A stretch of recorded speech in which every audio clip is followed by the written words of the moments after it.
ماہرین فلکیات کا ماننا ہے کہ انہوں نے اب تک کے سب سے بڑے دھماکے کا پتہ لگا لیا ہے۔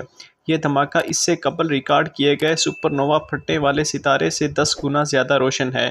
اب تک اس کا دورانیہ 3 سال ریکارڈ کیا گیا ہے، جو کہ زیادہ تر سپر نووا سے بہت زیادہ ہے۔ سپر نووا عام طور پر صرف چند مہینوں کے لیے واضح طور پر روشن ہوتے ہیں۔ ایک نظریہ یہ ہے کہ دھماکہ اس وقت ہوا جب گیس کے ایک بڑے بادل کو بلیک ہول نے نگل لیا۔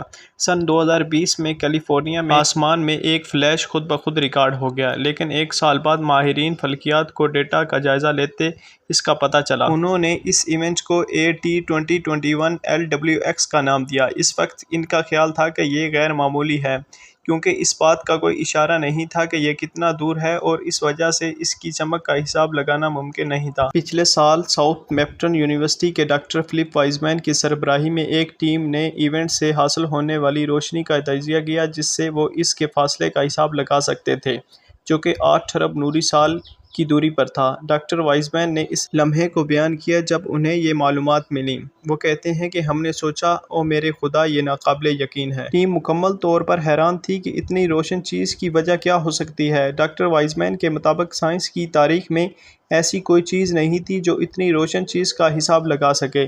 زیادہ تر سپر نووا اور سمندری خلل کے واقعات صرف چند مہینوں تک ہی رہتے ہیں۔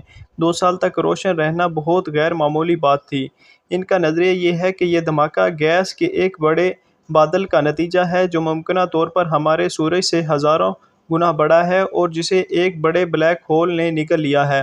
تمام کہکشاؤں کے بارے میں خیال کیا جاتا ہے کہ ان کے مرکز میں بڑے بلیک ہولز ہیں۔ ڈاکٹر وائزمین کا خیال ہے کہ اس طرح کے طاقتور دھماکے صرف اس میں اہم کردار ادا کر سکتے ہیں، جسے وہ کہکشاؤں کے مرکز کی مجسمہ سازی کے طور پر بیان کرتے ہیں۔ ہو سکتا ہے کہ یہ واقعات، اگرچہ یہ انتہائی نایاب ہوتے ہیں، اتنے طاقتور ہوں کہ انہی کی وجہ سے کہکشاؤں کے مراکز وقت کے ساتھ ساتھ تبدیل ہوتے رہتے ہیں۔ رائل ایسٹرونامیکل سوسائٹی کے deputy executive director doctor Robert Massey کے مطابق اب اس طرح کے مزید بڑے دھماکوں کی تلاش جاری ہے۔ انہوں نے بتایا کہ ہم نے اس سے پہلے کبھی ایسا کچھ نہیں دیکھا، اور یقینی طور پر اس پیمانے پر تو بالکل نہیں۔